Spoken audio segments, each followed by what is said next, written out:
രാഷ്ട്രീയമായ സ്റ്റേറ്റ്മെന്റ് ഇറക്കാം, ആരോപണം ഉന്നയിക്കാം. അദ്ദേഹം ആ ആരോപണത്തിൽ പറഞ്ഞത് തെളിവുണ്ട് എന്നാണ് പറയുന്നത്. അങ്ങനെയാണെങ്കിൽ തെളിവ് എന്തേ കൊടുക്കാത്തത്? നോക്കൂ, അത് മാധ്യമങ്ങൾക്ക് മുമ്പിലാണോ തെളിവ് നൽകേണ്ടത്? അത് അന്വേഷണത്തിന്റെ ഘട്ടത്തിൽ ഉത്തരവാദിത്തപ്പെട്ട അവിടെ കൊടുത്തില്ല. അതാ കറക്റ്റ്. റെജി ആ ട്രാക്കിൽ വന്നു. റെജി തന്നെ സമ്മതിച്ചു മാധ്യമങ്ങൾക്ക് മുമ്പില്ല, വേണ്ട, കൊടുക്കാനേ പാടില്ല, മീഡിയ ട്രയൽ അല്ല വേണ്ടതല്ലേ നമ്മൾ ഇത്ര നേരം പറഞ്ഞത്. എന്തുകൊണ്ട് അന്വേഷണ സംഘത്തിന് മുമ്പാകെ കൊടുത്തില്ല? റെജിക്ക് തന്നെ ബോധ്യമായി എന്തുകൊണ്ട് കൊടുത്തില്ല. രമേശ് ചെന്നിത്തല പോയി കൊടുത്തല്ലോ. രമേശ് ചെന്നിത്തല അന്വേഷണ സംഘത്തിന് മുമ്പാകെ പോയല്ലോ, മൊഴി കൊടുത്തല്ലോ. അതും മുഖവിലക്കെടുത്തല്ലേ ഇപ്പോൾ അന്വേഷണം പോകുന്നത്. എന്തുകൊണ്ടാണ് വി ഡി സതീശൻ അന്നത്തെ ദേവസ്വം മന്ത്രിക്കെതിരെ ഇങ്ങനെ രാഷ്ട്രീയമായ ആരോപണം ഉന്നയിച്ച് പോകുമ്പോൾ തെളിവുണ്ടെന്ന് പറഞ്ഞിട്ട് കൊടുക്കാതിരുന്നത്? താരതമ്യം സ്വാഭാവികമല്ലേ? രമേശിനാകാം, വി ഡി സതീശനാകില്ല എന്ന് പറഞ്ഞാൽ എന്താണ് അതിൻ്റെ അർത്ഥം? വി ഡി സതീശൻ കടകംപള്ളി സുരേന്ദ്രനെതിരെ എന്തുകൊണ്ടാണ് അദ്ദേഹത്തിന് അറിയാവുന്ന കാര്യങ്ങൾ ഈ അന്വേഷണ സംഘവുമായി ഷെയർ ചെയ്യാത്തത്? അങ്ങനെ ഉണ്ടെങ്കിൽ അതിനർത്ഥമില്ല എന്നല്ലേ ആളുകൾ അങ്ങനെയല്ലേ ചിന്തിക്കൂ? ശ്രീ റജി, ഇതിലൊരു പ്രധാനപ്പെട്ട കാര്യം ഞാൻ തുടക്കത്തിൽ സൂചിപ്പിച്ചു. കേരളത്തിലെ പ്രതിപക്ഷം എന്ന് പറഞ്ഞാൽ അത് നിയമസഭയുമായി ബന്ധപ്പെടുത്തി പരിശോധിച്ചാൽ യു ഡി എഫ് തന്നെയാണ്. യു ഡി എഫ് ഈ അന്വേഷണ സംഘത്തെ നിയോഗിക്കുന്ന സംസ്ഥാന സർക്കാരിൻ്റെ തീരുമാനത്തെ ശക്തമായി എതിർത്തവരാണ്. ആ അന്വേഷണത്തിൽ യാതൊരു വിശ്വാസവുമില്ല എന്ന് പറഞ്ഞവരാണ്. മാത്രമല്ല കേന്ദ്രത്തിൻ്റെ കീഴിലുള്ള CBIയിലായിരുന്നു ഒരു ഘട്ടം വരെ പഥ്യമായി കരുതിയിരുന്നത്, അല്ലെങ്കിൽ താല്പര്യമായി പറഞ്ഞിരുന്നത്. നോക്കൂ, ഇന്നിപ്പോൾ കേരള ഹൈക്കോടതിയുടെ 2-അംഗ ബെഞ്ച് വളരെ കൃത്യമായി സ്ക്രൂട്ടണി ചെയ്ത് വളരെ ശ്രദ്ധയോടെ മുന്നോട്ട് പോകുന്ന അന്വേഷണം. ഒരു പരാതിയും അന്വേഷണത്തെക്കുറിച്ച് കോടതിക്കില്ല. പൊതുസമൂഹത്തിൻ്റെ രാഷ്ട്രീയ താല്പര്യാർത്ഥം പല വിവാദങ്ങളും രാഷ്ട്രീയ എതിരാളികൾ ഈ സർക്കാരിനെ സംബന്ധിച്ച് ഉണ്ടാക്കുന്നുണ്ടാവാം. പക്ഷേ ജനങ്ങളെ സംബന്ധിച്ച് ആധികാരികമായി എന്താണ്?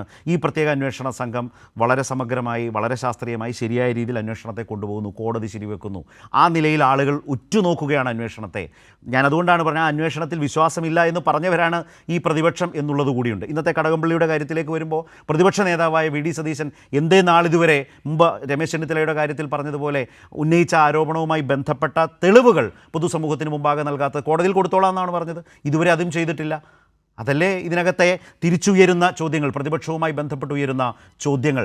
പ്രതിപക്ഷത്തിൻ്റെ ഉദ്ദേശശുദ്ധി ശരിയാവണ്ണമാണ് എങ്കിൽ ഇക്കാര്യങ്ങളിൽ അങ്ങനെ പെരുമാറാൻ പ്രതിപക്ഷവും ബാധ്യസ്ഥമല്ലേ? നോക്കൂ ശരത്ത്, ഇത് ഈ ശബരിമല എന്ന അതിപവിത്രമായ ഒരു ക്ഷേത്രത്തിൽ നിന്ന് സ്വർണം കൊള്ള നടക്കുന്ന ഒരു സംഭവം ഈ കേരളത്തിലെ ജനങ്ങൾ ആകമാനം, ഇന്ത്യ മഹാരാജ്യം അല്ലെങ്കിൽ കേരളത്തെക്കുറിച്ച് അറിയുന്നവ മുഴുവൻ ജനങ്ങളും ചർച്ച ചെയ്യപ്പെടുന്ന ഒരു വിഷയമല്ലേ? അത് ഉത്തരവാദിത്വത്തോടു കൂടി ഏറ്റെടുക്കുന്നു, അല്ലെങ്കിൽ അത് സംബന്ധിച്ചുള്ള വിമർശനങ്ങൾ സർക്കാരിനെതിരെ ഉന്നയിക്കുന്നു എന്നുള്ളതാണോ ഇവിടുത്തെ പ്രതിപക്ഷം അല്ലെങ്കിൽ കോൺഗ്രസ് ചെയ്യുന്ന തെറ്റ്? ഉന്നയിക്കുമ്പോൾ റജി, അതാണ് ആ ചോദ്യം. ഉന്നയിക്കുമ്പോൾ എന്തേ പ്രതിപക്ഷ നേതാവ് കടകംപള്ളി സുരേന്ദ്രനെതിരെ അതേ മാനനഷ്ട കേസ് കൊടുത്തല്ലോ, തെളിവുകളുണ്ട് എന്ന് പറഞ്ഞല്ലോ. അങ്ങനെയാണെങ്കിൽ എന്തേ അത് മറച്ചു വെക്കുന്നു? തെളിവുകളുണ്ടെങ്കിൽ കോടതിയിൽ കൊടുക്കാമെന്നുണ്ട്, കോടതിയിൽ കൊടുത്തോ? പൊതുസമൂഹത്തോട് പറഞ്ഞോ? അപ്പോൾ അങ്ങനെയും കൂടി ചില ഉത്തരവാദിത്വം ഉണ്ടെന്നേ. ഇങ്ങനെ വിതറി ആരോപണങ്ങൾ പോയാൽ പോരാ. മുമ്പ് കെ ഫോണിൻ്റെ കാര്യത്തിൽ അദ്ദേഹം അത് ചെയ്തു. ഹൈക്കോടതിയിലേക്ക് പോയി, അദ്ദേഹത്തിൻ്റെ ഹർജി തള്ളി, വിമർശനം അദ്ദേഹത്തിന് നേരിടേണ്ടി വന്നു. മുൻ പ്രതിപക്ഷ നേതാവിൻ്റെ ഹർജി ആരോപണവുമായി ബന്ധപ്പെട്ട് തള്ളി. അതുകൊണ്ടാണ് ചോദിക്കുന്നത്, നിങ്ങൾ ആരോപിക്കുമ്പോൾ അതിന് തെളിവ് എവിടെ? ബോധ്യം വരണ്ടേ നാടിന്? അതെന്താ ചെയ്യാത്തതെന്നാണ് ആ ചോദ്യം. കേരളത്തിൻ്റെ ബഹുമാനനായ പ്രതിപക്ഷ നേതാവ് ഒരിടത്തും ഒളിച്ചോടിയിട്ടില്ല. വ്യക്തമായ തെളിവും എല്ലാ വിശദാംശങ്ങളും അദ്ദേഹത്തിൻ്റെ കൈവശം തന്നെയുണ്ട്. അത് മാനനഷ്ട കേസിൻ്റെ രീതി, കോടതി നടപടികൾ അതിൻ്റെ ക്രമത്തിൽ പോയിക്കോട്ടെ ശരത്ത്. നമ്മൾ അതിനകത്ത് എന്തിനാണ് ഇടപെടുന്നത്? ഇവിടെ വിഷയം അതല്ല. രണ്ട് റജി, അങ്ങനെയാണെങ്കിൽ അത് ആ മാനനഷ്ട കേസിനപ്പുറം, ആ മാനനഷ്ട കേസിന് കരുതി വെക്കാവുന്ന ഒരു തെളിവായിട്ടാണോ പ്രതിപക്ഷ നേതാവ് അതിനെ കാണുന്നത്? ശബരിമലയും താങ്കൾ പറഞ്ഞ പവിത്രമായ, എല്ലാവരും ആരാധിക്കുന്ന, ബഹുമാനിക്കുന്ന ശബരിമലയുമായി ബന്ധപ്പെട്ട ഒരു പ്രശ്നത്തിൽ ഹൈക്കോടതിയുടെ 2-അംഗ ബെഞ്ച്, ദേവസ്വം ബെഞ്ച് വളരെ കൃത്യമായി സ്ക്രൂട്ടണി ചെയ്തു പോകുന്ന ഒരു കേസിൽ അവിടേക്ക് അദ്ദേഹത്തിന് അവതരിപ്പിക്കാമല്ലോ. അല്ലെങ്കിൽ ഈ അന്വേഷണ സംഘത്തിൽ രമേശ് ചെന്നിത്തല ചെയ്തതുപോലെ എന്തുകൊണ്ടാണ് അങ്ങനെയാണെങ്കിൽ അദ്ദേഹത്തിന് ആ മൊഴി കൊടുക്കാമായിരുന്നല്ലോ, എന്തേ ഇതുവരെ ചെയ്യാതിരുന്നത്? ആളുകൾ ചോദിക്കില്ലേ? വി ഡി സതീശൻ കടകംപള്ളി സുരേന്ദ്രനെതിരെ എന്തുകൊണ്ടാണ് അദ്ദേഹത്തിന് അറിയാവുന്ന കാര്യങ്ങൾ ഈ അന്വേഷണ സംഘവുമായി ഷെയർ ചെയ്യാത്തത്? അങ്ങനെ ഉണ്ടെങ്കിൽ അതിനർത്ഥമില്ല എന്നല്ലേ ആളുകൾ അങ്ങനെയല്ലേ ചിന്തിക്കൂ? കേരളത്തിൻ്റെ ഉത്തരവാദിത്തപ്പെട്ട ഒരു പ്രതിപക്ഷ നേതാവ് അത് ചെയ്തില്ലേ, അതെന്തുകൊണ്ട് ചെയ്യാത്തത് എന്നുള്ള എത്ര ഉത്തരവാദിത്വം ഇല്ലാത്ത അല്ലെങ്കിൽ ബാലിശമായിട്ടുള്ള ചോദ്യങ്ങളാണ് ഉന്നയിക്കുന്നത്. ഇപ്പോൾ SIT എന്ന് പറയുന്നത് കേരള ഹൈക്കോടതിയുടെ നേരിട്ടുള്ള നിരീക്ഷണത്തിൽ നടത്തുന്ന ഒരു അന്വേഷണം നടത്തിക്കൊണ്ടിരിക്കുകയാണ്. അപ്പോൾ അത് സംബന്ധിച്ച് ഇപ്പോൾ കേരളത്തിലെ പ്രതിപക്ഷത്തിന് അത് സംബന്ധിച്ച് ആശങ്കകൾ ഇപ്പോഴില്ല. പക്ഷേ ഇപ്പോൾ കേരളത്തിൻ്റെ പ്രതിപക്ഷ നേതാവ് ഉന്നയിച്ച കാരണം എന്താണ്? മുഖ്യമന്ത്രിയുടെ ഓഫീസിൽ നിന്ന് സമ്മർദ്ദമുണ്ടായി. കാരണം തിരഞ്ഞെടുപ്പ് കഴിയുന്നതുവരെ ശ്രീ കടകംപള്ളി സുരേന്ദ്രനെ ചോദ്യം ചെയ്യുന്നത് തടസ്സം, അല്ലെങ്കിൽ അതിലൊരു ഡിലേ ഉണ്ടായി. അതുപോലെ രണ്ട് പ്രധാനപ്പെട്ട പോലീസിലെ ഉന്നത ഉദ്യോഗസ്ഥർ SITക്ക് മേൽ ചില അറസ്റ്റുകൾ ഉണ്ടാവുന്നതിന് സമ്മർദ്ദം ചെലുത്തി. ഈ കാര്യങ്ങളാണ് അദ്ദേഹം പറഞ്ഞത്. അദ്ദേഹം ആ ഉദ്യോഗസ്ഥരുടെ പേരൊന്നും പറഞ്ഞിരുന്നില്ല. റജി, എൻ്റെ സംശയം ഇപ്പോഴും അതാണ്. നിങ്ങൾ അങ്ങനെ സംശയങ്ങളുണ്ടെങ്കിൽ ചോദിക്കണം, അതാണ് പ്രതിപക്ഷം. പക്ഷേ ചോദിക്കുമ്പോൾ ഇത്ര പ്രധാനപ്പെട്ട അന്വേഷണം ഉള്ള ഹൈക്കോടതിയുടെ മേൽനോട്ടത്തിലാണല്ലോ അന്വേഷണ സംഘം. അന്വേഷണ സംഘത്തിനോട് ഈ അറിയാവുന്ന വിവരം എന്തുകൊണ്ടാണ് VD സതീശൻ പങ്കുവെക്കാത്തത്? ഇപ്പോൾ രമേശ് ചെന്നിത്തല പോയി പങ്കുവെച്ചല്ലോ. അതിൻ്റെ അടിസ്ഥാനത്തിലാണല്ലോ ഈ കേസിൽ നിന്ന് ഭിന്നമായി ഇപ്പോൾ വിഗ്രഹക്കടത്ത് അല്ലെങ്കിൽ അന്താരാഷ്ട്ര മാനങ്ങളുള്ള ഒരു പുതിയ വിവരത്തിൽ അതും അന്വേഷിക്കുന്ന അന്വേഷണ സംഘം. പക്ഷേ എന്തുകൊണ്ട് പ്രതിപക്ഷ നേതാവ് ആ തെളിവുകൾ കൊടുക്കുന്നില്ല, ഷെയർ ചെയ്യുന്നില്ല? അതിനർത്ഥം ആളുകൾ എന്താണ് ധരിക്കേണ്ടത്?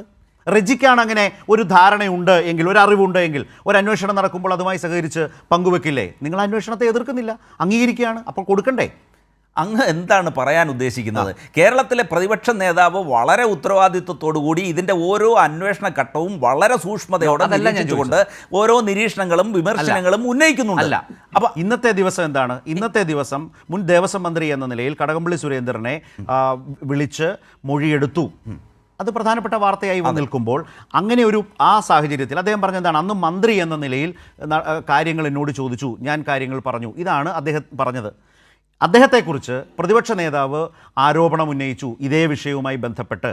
ആ തെളിവുണ്ടെന്ന് പറഞ്ഞത് പ്രതിപക്ഷ നേതാവാണ്, അല്ലാതെ വേറെ ആരുമല്ല. എങ്കിൽ എന്തുകൊണ്ടാണ് ആ തെളിവുകൾ അന്വേഷണ സംഘത്തിന് കൈമാറാൻ തയ്യാറാകാതിരുന്നത്? ഇത് പറയണ്ടേന്ന് ഞാൻ ചോദിച്ചുള്ളൂ. നോക്കൂ ശ്രീ ശരത്ത്, ഇന്ന് ബഹുമാന്യനായ പ്രതിപക്ഷ നേതാവ് പറഞ്ഞ ഏറ്റവും പ്രധാനപ്പെട്ട കാര്യങ്ങളിലോ ഏറ്റവും പ്രധാനപ്പെട്ടത് എന്താണെന്നറിയാമോ? അതായത് ശബരിമല സ്വർണ്ണ ഈ കൊള്ളയുമായി ബന്ധപ്പെട്ട് ഈ ഉണ്ണികൃഷ്ണൻ പോറ്റിയെ ദേവസ്വം ബോർഡിൻ്റെ പ്രസിഡന്റുമാർക്കും ദേവസ്വം ബോർഡുമായും ബന്ധപ്പെടുത്തി കൊടുത്തത് ഈ കടകംപള്ളി സുരേന്ദ്രന് വലിയ പങ്ക് ഉണ്ട് എന്നുള്ളതാണ്. അല്ല, ആ തെളിവ് പങ്കുവച്ചില്ല, തെളിവുണ്ടെന്നാണ് അദ്ദേഹം പറഞ്ഞത്. രാഷ്ട്രീയമായ സ്റ്റേറ്റ്മെന്റ് ഇറക്കാം, ആരോപണം ഉന്നയിക്കാം. അദ്ദേഹം ആ ആരോപണത്തിൽ പറഞ്ഞത് തെളിവുണ്ട് എന്നാണ് പറയുന്നത്. അങ്ങനെയാണെങ്കിൽ തെളിവ് എന്തേ കൊടുക്കാത്തത്? നോക്കൂ, അത് മാധ്യമങ്ങൾക്ക് മുമ്പിലാണോ തെളിവ് നൽകേണ്ടത്? അത് അന്വേഷണത്തിന്റെ ഘട്ടത്തിൽ ഉത്തരവാദിത്തപ്പെട്ട അവിടെ കൊടുത്തില്ല. അതാ കറക്റ്റ്. റെജി ആ ട്രാക്കിൽ വന്നു. റെജി തന്നെ സമ്മതിച്ചു മാധ്യമങ്ങൾക്ക് മുമ്പിൽ വേണ്ട, കൊടുക്കാനേ പാടില്ല, മീഡിയ ട്രയൽ അല്ല വേണ്ടതല്ലേ നമ്മൾ ഇത്ര നേരം പറഞ്ഞത്. എന്തുകൊണ്ട് അന്വേഷണ സംഘത്തിന് മുമ്പാകെ കൊടുത്തില്ല? റെജിക്ക് തന്നെ ബോധ്യമായി, എന്തുകൊണ്ട് കൊടുത്തില്ല? നോക്കൂ, അന്വേഷണം കേരള ഹൈക്കോടതിയുടെ മേൽനോട്ടത്തിൽ നടത്തുകയാണ്. ഞാൻ ഉദ്ദേശിക്കുന്നത് നിങ്ങൾ ഇതിൽ നിന്ന് ഡീവിയേറ്റ് ചെയ്യിക്കാനാണ് ശ്രമിക്കുന്നത്. രമേശ് ചെന്നിത്തല അന്വേഷണ സംഘത്തിന് മുമ്പാകെ പോയല്ലോ, മൊഴി കൊടുത്തല്ലോ, അതും മുഖവിലക്കെടുത്തല്ലേ ഇപ്പോൾ അന്വേഷണം പോകുന്നത്. എന്തുകൊണ്ടാണ് VD സതീശൻ അന്നത്തെ ദേവസ്വം മന്ത്രിക്കെതിരെ ഇങ്ങനെ രാഷ്ട്രീയമായ ആരോപണം ഉന്നയിച്ച് പോകുമ്പോൾ തെളിവുണ്ടെന്ന് പറഞ്ഞിട്ട് കൊടുക്കാതിരുന്നത്? താരതമ്യം സ്വാഭാവികമല്ലേ? രമേശിനാകാം, VD സതീശനാകില്ല എന്ന് പറഞ്ഞാൽ എന്താണ് അതിൻ്റെ അർത്ഥം? നോക്കൂ, നിങ്ങൾ അവിടെ നിങ്ങളുടെ രാഷ്ട്രീയ ദുഷ്ടലാക്കാണ് അവിടെ കാണുന്നത്.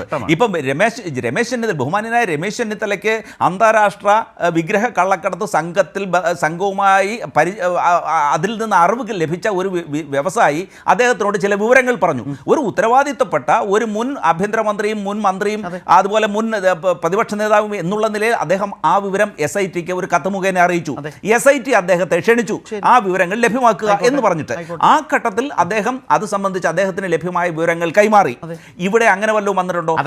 VD സതീശൻ അറിയാവുന്ന വിവരങ്ങൾ, അതും തെളിവാണ്, അറിവ് മാത്രമല്ല, തെളിവുണ്ടെന്നാണ് പറഞ്ഞത്. ആ തെളിവ് എന്തേ കൈമാറിയില്ലെന്നേ ഇത്രയേ ഉള്ളൂ ചോദ്യം. അല്ല, നിങ്ങൾ VD സതീശന് തെളിവുണ്ടെന്നോ അദ്ദേഹം കൊണ്ട് കൊടുക്കണമോ എന്ന് പറയുന്നതിന്റെ ദുഷ്ടലാക്ക് എന്താണെന്നറിയാമോ? SITയുടെ അന്വേഷണത്തിൽ നിന്ന് ശ്രദ്ധ മാറ്റുക, മാധ്യമ ശ്രദ്ധ മാറ്റുക. അല്ലെങ്കിൽ ഇവിടെ നോക്കൂ, SITയെ കുറെ കൂടി സഹായിക്കുകയല്ലേ ചെയ്യുന്നത്? ഒരിക്കലുമല്ല. അല്ലേ? VD സതീശൻ അറിയാവുന്ന വിവരങ്ങൾ കൈമാറിയാൽ അന്വേഷണത്തെ ബലപ്പെടുത്തുകയല്ലേ ചെയ്യുക? ബഹുമാനായ VD സതീശൻ കേരളത്തിലെ പ്രതിപക്ഷ നേതാവാണ്. അദ്ദേഹമാണ് അന്വേഷണം. ഒരു സാധാരണക്കാരനാണെങ്കിൽ ആ വഴിക്ക് വിടാം, പക്ഷെ അദ്ദേഹം പ്രതിപക്ഷ നേതാവാണ്, അദ്ദേഹത്തിന് ആ ഉത്തരവാദിത്വമുണ്ട്. അദ്ദേഹം എന്നിട്ടും അങ്ങനെയാണെങ്കിൽ എന്താണ് ഒഴിഞ്ഞു പോയത്? കൊടുക്കണ്ടേ? അദ്ദേഹം ഒഴിഞ്ഞു പോയെന്നോ അദ്ദേഹം മാറി നിൽക്കുന്നോ ഒക്കെ അങ്ങോട്ട് ആരാണ് പറയുന്നത്? ഇതെല്ലാം വളരെ സൂക്ഷ്മമായി നിരീക്ഷിച്ചുകൊണ്ടിരിക്കുകയാണ്. അദ്ദേഹം പറഞ്ഞ എല്ലാ കാര്യങ്ങളും ഒന്നൊന്നായി ശരിയായിക്കൊണ്ടിരിക്കുകയല്ലേ?